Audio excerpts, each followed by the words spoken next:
Greetings and welcome to my next Inventor Tips and Tricks video. This one is a request from one of my subscribers, and welcome to my new subscribers. I'm seeing a nice steady flow of new subscribers as the months go on, all part of my plan to be bigger than PewDiePie. Getting there. And this request was, I have an assembly of frames. How do I represent that assembly of frames as a single piece, like representing a welded structure? And then how do I mirror that once I've done it? And I thought, well, that's relatively easy to do.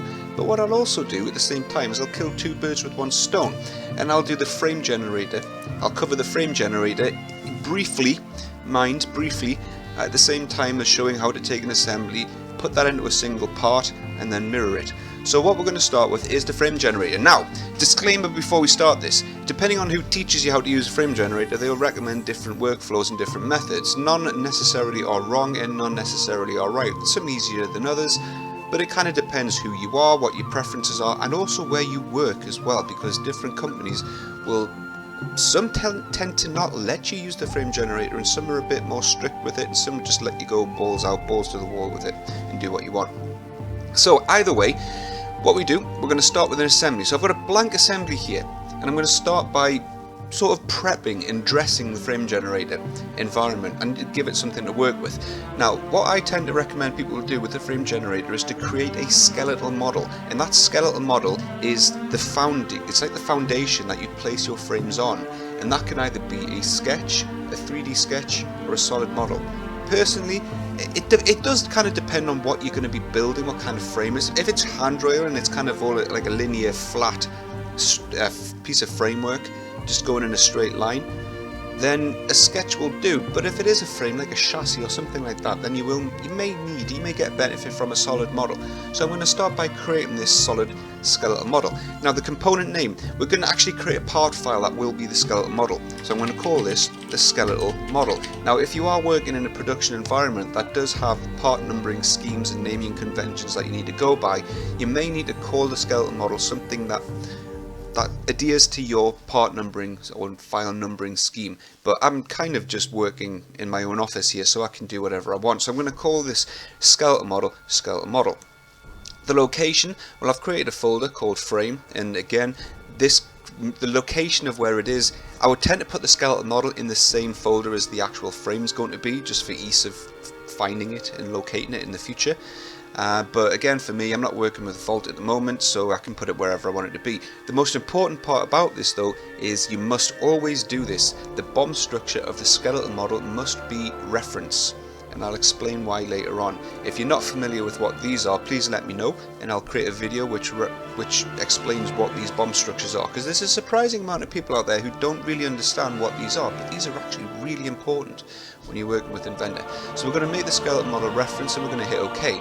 Now I'm just going to ask us where the first sketch of our frame skeletal model is going to be, and I'm working on a blank canvas here, so I'm just going to put it on the XY plane, and then I'm just going to continue to model up the skeletal model for my frame profile, if you like. So we're going to create a sketch on the XY plane, and I'm just going to make this quite simple. I don't want to create anything too fancy because that'll take longer to model, and it needs to be as simple as possible for you guys to kind of keep up with me and follow what I'm doing.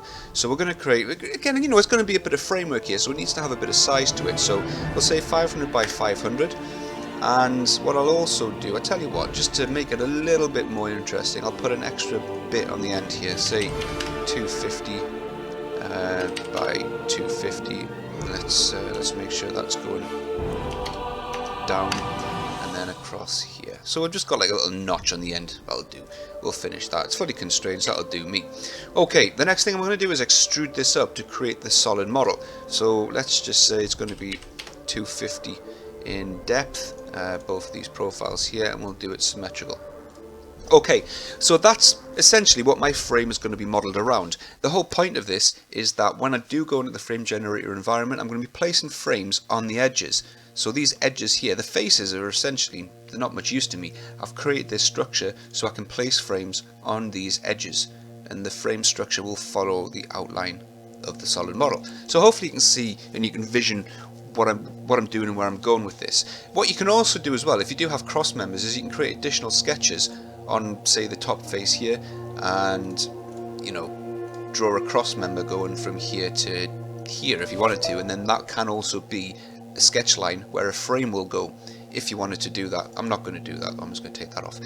Okay, another tip, you don't have to do this, but it does make things a lot easier in the long run, is change the color or the texture of the skeletal model to glass. And that also depends on what sort of material or texture library you're using, but I'm just going to go with glazed. No, I'm not. That's not glazed. That's not glazed. It's flipping brick. What the hell? Bit of an error there in the texture database. Let's go for glazing. That'll do. All right. It doesn't look transparent, but it is. It's just like a. I guess it's reflecting the background of the of Inventor, whatever. Doesn't matter. All right. So that's the skeletal model done. Next step is we're going to finish the skeletal model. So we're going to return and we're going to save the top level assembly, and I'm just going to call this framework. Again, depending on what you're doing, you would call it something unique, chassis, I don't know, handrail, whatever it is you're doing, you'd call it something that represents what it is you're doing. This is just a tutorial, so I'm just going to call it framework. So we're going to save that as framework. Right, now we're going to go balls deep into the frame generator. How do we do that? Right, well, we need to be at the top level assembly, which we are, and then we're going to go to the design tab, and then we're going to select insert frame. Now, before you do this, you need to make sure your Inventor can talk to a content center. Now, I really can't go deep into how the content center works. You have to kind of assume that your IT or your Autodesk reseller has set your content center up correctly, and there's two methods that the content center can work from. If you go into Inventor's application options, if you're in a drawing office, you may be using an Autodesk Vault server, so the content center libraries are hanging off a Vault server. If not, then you'll be using desktop content, and you need to make sure that the libraries are on your PC, so you installed them from the Inventor media and that your Inventor is actually seeing them. So if that's not the case, if your content center isn't working, then you won't be able to proceed any further than this, because you won't be able to get to the frameworks. So we're going to select insert frame. As long as Inventor can talk to the content center, you will see this. If you don't, you'll get an error message before this pops up. Right, what to do next? Well, we've got to pick the type of frame that we're going to be working with, and pick your standard. I'm going to pick ISO. Again, you've got a whole bunch of different standards you can work from.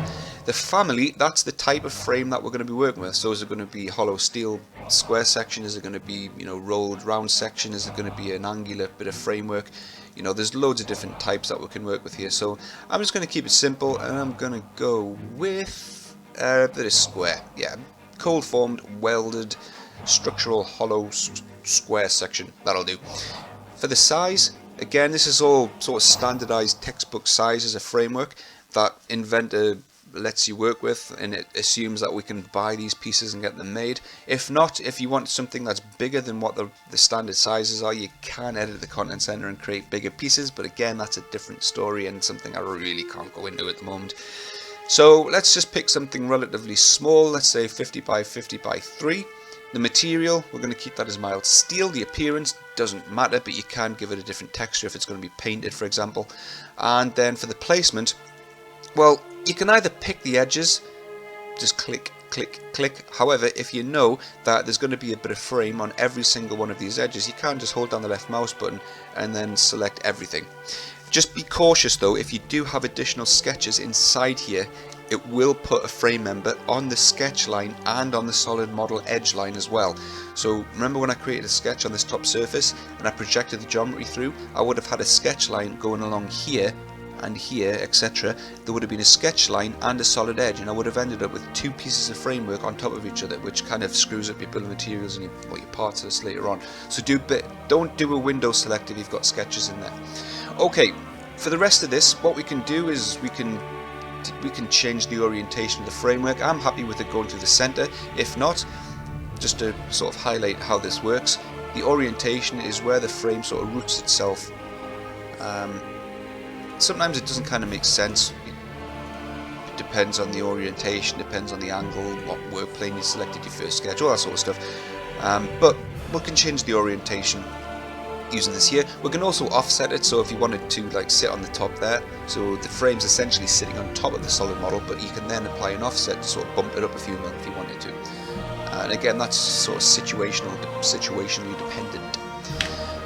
Okay, I'm happy enough with that. I'm going to select OK. That's then going to create a subassembly. The subassembly will contain all the framework pieces. So for this framework, by default it calls it frame 0001. If you're working with Vault, please do not ever keep the standard frame names, because you'll end up with duplicate file names in your Vault. So don't ever do that. Always give your frame something unique.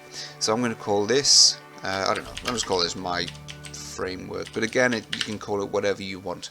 The frame location is going to be put in a subfolder underneath the folder that it's saved your top level assembly in, and the skeletal file name. You know, well, why is it giving me a skeletal? I've already got a skeletal model. Well, the frame generator needs to create a secondary skeletal file to kind of hold all the frames together. It's just a necessary thing it has to do. We've created a skeletal model to place the frames. It creates a skeletal model to keep the frames held together. So again, don't keep the standard name, because that will end up going into Vault, and then someone else who uses the frame generator will create the same one that goes into Vault, and your frame names will conflict. So don't do that. So I'm just going to call this my framework. I don't know, Skelly model, whatever. You know, give it a part number if you're using a part numbering scheme. Right. The next dialog box that it gives you is each individual frame member that Inventor is going to create. And it's going to give me 18, and again it just gives them a standard name, which this is why a lot of officers kind of don't like people using the frame generator, because the next person who comes along and creates a set of frames using the same style is going to end up with the same part numbers and the same file names as what you've just created. So if you're working with Vault, you can use numbering schemes to automatically number each one of these to a unique number. Again, that's a whole different story. It's when it starts getting more complex, but I'm just going to keep them the same. You can rename them, and you can copy and paste like a prefix before each one of these names if you wanted to, but for the sake of quickness and simplicity, I'm just going to keep them. I'm just going to keep the names. But hopefully you can start to see why the frame generator does kind of become a little bit more complex in a multi-user environment. Okay, so there's all our frames. Now you might be thinking, well, hang about, that looks ridiculous. We've got gaps going on here. Well, all it's doing, it's actually doing it exactly what I've told it to. It's routed a frame from point to point across all the edges. The next job we've got to do is tell Inventor how the end treatments are going to work, and it isn't brilliant. The end treatments aren't that complex and aren't that sort of there's not very many industry standard end treatments you can put on them. But we do have a couple of things we can use. So for example, we can miter the corners with say a 2mm gap for a weld, and we can say, right, let's miter these two here. You can't do a multi-miter. You can't just say miter everything, because Inventor will be like, well, hang on a minute, you tell me to miter everything, so I'm going to start applying miters to things that you wouldn't really have a miter on. It's clever, but it's not that clever. So we'll just start putting, I am just doing a tutorial here, but I don't want to sort of end it messy. So I know it's taking a little bit of time to do all this, but I kind of want to do it just so it looks good and proper. So there's all the corners mitered. Right, the next thing I need to do, and I guess the final thing I need to do, just to finish this off, is these uprights here, these support members, they are extending still to the top face of the skeleton model. So you can see that it's intersecting with the top frame and it's intersecting with the bottom frame. That is the same on all of the uprights. So how do we go about doing that? Well, again, there's a number of different methods you can use. You can use notch, but what I prefer to use when there's a lot of them like this is I prefer to use trim to frame, or trim and extend. So with trim and extend, what I can do is I can select all of these uprights, and then I can trim them back to a face, say this one here, and then hit apply, and it will trim each one of them back to the face that I've selected. And I can do the same for the bottom faces, so I can say, right, let's trim that one, that one, that one, this one here, that one, and that bad boy there, and we can trim them all back to that face. And there we are. And there's my frame done. It's as good as done anyway. You can go a little bit further with it, but for all intents and purposes, I'm finished with it. What next? Well, we've still got the skeletal model sitting in the middle of it, which is a little bit messy, but I did make it glazing, and hopefully you can see now why I did make it the glazing texture, so I can see through it. I can see the frames on the other side of it. So that does make things a little bit easy, but if you just don't want to see it, you can right click on the skeletal model in the browser and switch its visibility off. And there it is. There's my frame done. Let's just give it a quick save. And just for, I guess, just for clarity as well, just to sort of highlight a point that I made earlier on, if we go to the bill of materials now and look at the model data, you can see there's our skeletal model. But if we go to the proper bill of materials view, the skeletal model, because we set it as reference, it's ignored by Inventor's bill of material generator and it won't appear in a parts list. So essentially this is our parts list. So that was the point of making it reference. Okay, so that's the frame done.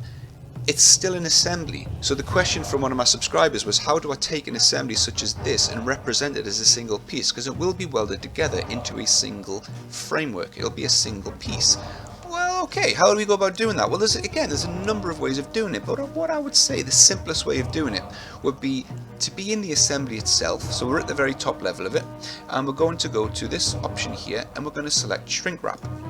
Now the shrink wrap converts an assembly into a single part, and it creates a single part at the end of it all, and we need to give that single part a name. So I'm going to call this framework single piece. Okay, then file location by default is going to put it in the same folder as the top level actual assembly itself, which I'm happy with.